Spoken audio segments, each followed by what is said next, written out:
Clarkson on TV. Now, if you're anything like me, you'll have had to sign up for thousands of services just to watch all the things you want to see on TV. Obviously, there's the BBC TV licence, which is £53 for black and white, but call me reckless. I decided to splash out. I went for colour. £157.50. And that was just the start, because then there's Netflix and Amazon and BT Sport and Sky Movies and Sky Sports and Pornhub Premium. And all of this is costing me £137 a month. That's why I'm doing this show, reviewing TV, so I can claim it back against tax.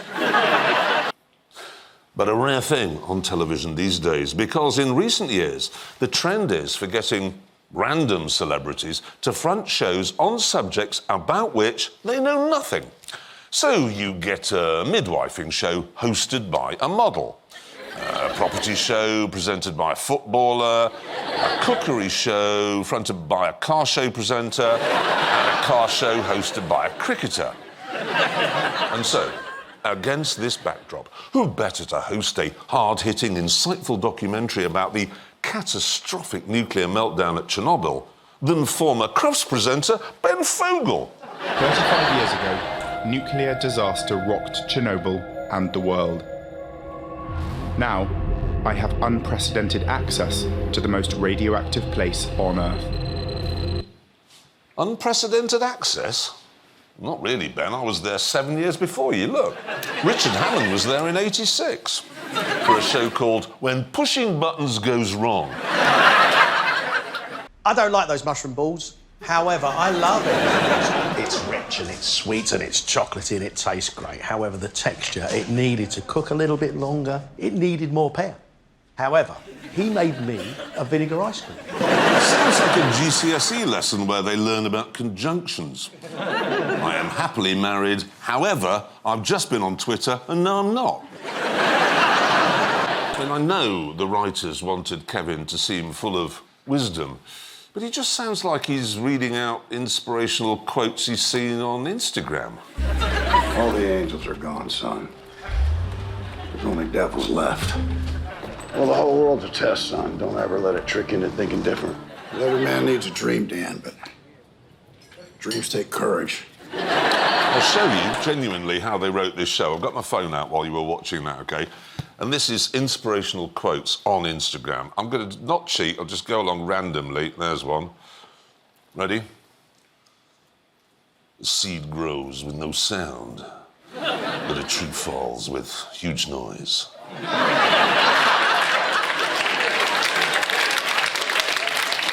Destruction has noise, but creation is quiet.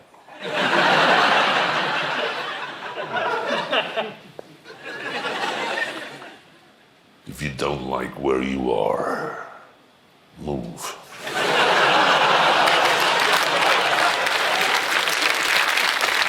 And this, of course, brings me on to The Masked Singer, the show where someone comes on in a silly costume and sings, and then you have to guess who it is. Now, the problem I have with this show is that the person in the sausage and chips outfit could be anyone. Could be Moira Stewart, could be Sebastian Coe, could be my postman. And even if it does eventually turn out to be a postman, the panel of judges always goes berserk. Take it off! Take it off! Take it off! Take it off! Who's that behind the mask? It's Glenn Hoddle, everybody! It's only Glenn Hoddle! England manager, player. Why are you reacting like that to Glenn Hoddle? You've grown too big too soon. Because what if next week it's Barack Obama? It's Barack Obama! Or UN Weapons Inspector Hans Blix. I would actually quite like to see him. I think Gordon's problem is that he's a TV chef. And all TV chefs make out that what they're doing is easy when it never is. They actually say simply, make a roux, clarify the butter, and then bone the quail. And while you're rummaging around in the back of a kitchen cupboard looking for your quail boning equipment and then realising you don't have any roux in the fridge, they've moved on to making a jus out of a diced guava heart. Dubai. Unfortunately, I don't buy plates. Whatever? What do you eat off? The carpet?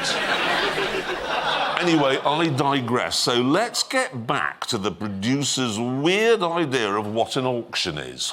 Will you accept £20 for Can it? you go higher? Because it's really nice. I wouldn't pay more than £20 for a plate to put my toast. Not 25, not even I'm very happy to 25. pay £20 for it. Lucy, if you give her the 20, I'll give you the 5. Thank you, Moses. That's great, and we can share it. Yes. Well, I don't know about that. It's all yours. Aww. Let me just see if I've got this straight. If he sees someone buying tomatoes for £1 in a shop, does he then give the shopkeeper an extra 50p to not have them? Because I'm not going to adopt that policy on Who Wants to Be a Millionaire. You've won £32,000, so here's an extra grand from me. Now, The Voice, one of the biggest shows on TV. I've never seen it, but I was told people come on and sing and the judges can't see them, and it's all very nice. So I decided to have a look. You like bread? Yeah, I love bread. What style of bread do you like? Just the whitest bread. I like baguettes. You know, the French, those French baguettes, you like that? I like tiger bread, that's my favourite. Oh, I do love tiger bread as well. Yeah, I like gluten-free bread. Very gripping, I'm sure, to hear that Will.i.am is gluten intolerant. And that Sir Jones likes a baguette. Now, I've actually nicked the system television executives use to make this kind of show these days. What they have is a bag of darts with celebrities' names on it, OK? And then 2 dartboards. On the left, it's where the celebrity will be going, and on the right, what they'll be doing when they get there. So, ready? This is genuinely how it all works. We've popped one out here. Who we got? Nicholas Witchell, the BBC's royal correspondent. Let's find out where he's going. He's going after dark. Find out what he's doing when he gets there. Oops. I've been in pubs and people watch me playing darts and go, oh no, look, there's something wrong with him. Gyrocopting! Nicholas Mitchell, after dark, gyrocopting. We haven't finished. We have not finished, ladies and gentlemen. Not just run on one show, so let's go here. Next one. Anthea Turner. Where is Anthea Turner going? Nowhere. Not literally, actually, Anthea, I'm sorry about that, but you are literally going, you're out of work. Oh, no, there we are. She's going to her nana's house. And when she's at her nana's house...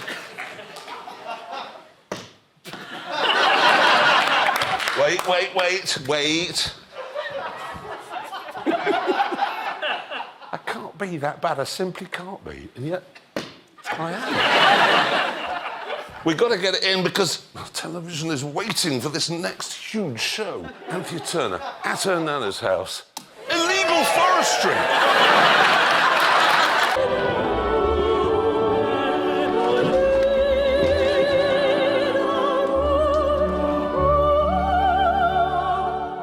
Right, so that's the Italians. Now let's look at a programme about Britain's relationship with food. It's the gravy burger, yeah. There's a lot of gravy to be made, isn't there? So, if you don't get in front, you pop proper plain ketchup. I'm not going to run out. I'm hopeful that I'm not going to run out. It's like a little sauce, I feel posh. For gravy.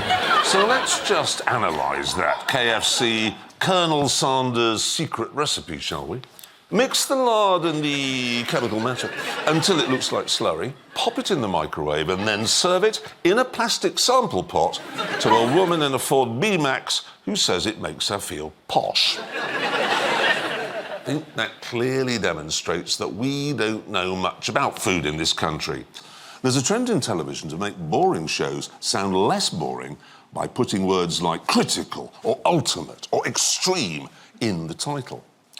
It's surely only a matter of time before we get Ultimate Antiques Roadshow or Extreme Points of View. Oh, wait, we've already got that. That's the Jeremy Vine radio show. Good example of this is a programme called Critical Incident. Sean and Wajid make their way to the area. Oh, there it is. There it is. And find the dodgy article lurking by a bin. After a quick inspection... It's just an empty suitcase. Someone probably just want to get it binned, so nothing in there. Luckily, it's a false alarm. We'll dispose of it so we don't get any further calls. And as if by magic... Get rid of this for us, please. Yeah, sure. It's just left here. Not exactly the hurt locker, is it? Because what they did there was find an empty suitcase, realise it was an empty suitcase, and then give it to a passing cleaner.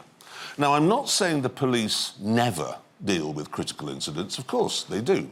But the flaw with this programme is they can only ever show us what happened when the film crew was there. You're under arrest for stalking. Right, possession of offensive weapon.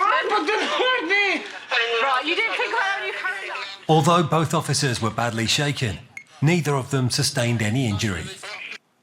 So, what they've done there is handcuffed a man who had a knife in his pocket, and then neither of them sustained any injury.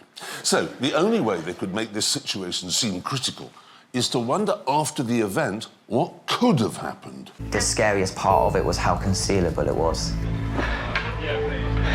And if it hadn't been for Selena's reactions, we could have been dealing with something so much worse, because if that knife had come out of his pocket, we would have been in a lot of trouble. See? If that knife had come out of his pocket. It's an if it had been a hand grenade. And if they were on the slopes of an erupting volcano, and if they were surrounded by lions and bears, then it would have been a critical incident. But actually, it was just a man in someone's garden with a potato peeler. But then, later in the show, we were shown something even less critical than that. A crowd of well-behaved and sober young people had gathered outside a nightclub. There was nothing for it.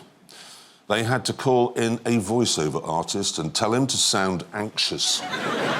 With this many people in a confined space, it doesn't take long for the atmosphere to change. As the crowd gets impatient and begins to push, the police grow more concerned. Guards! Stop pushing! The club is now full to capacity. In the interest of everyone's safety, and before the situation spirals out of control, a decision is made to shut the doors for the rest of the night. What on earth can the police do to stop this critical incident from becoming extreme or even ultimate? We've finally, after some negotiation, managed to disperse the crowd, and they've gone into the club next door. To Bloodlands now, which, as far as I can work out, is just an excuse for James Nesbitt to stare moodily into the middle distance.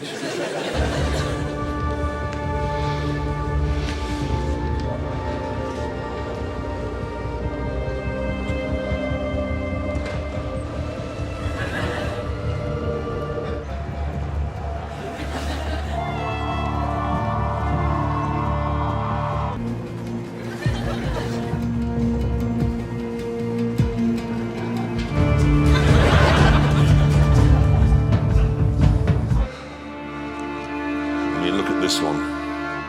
What's he seen over there? Is it some kind of weird dog?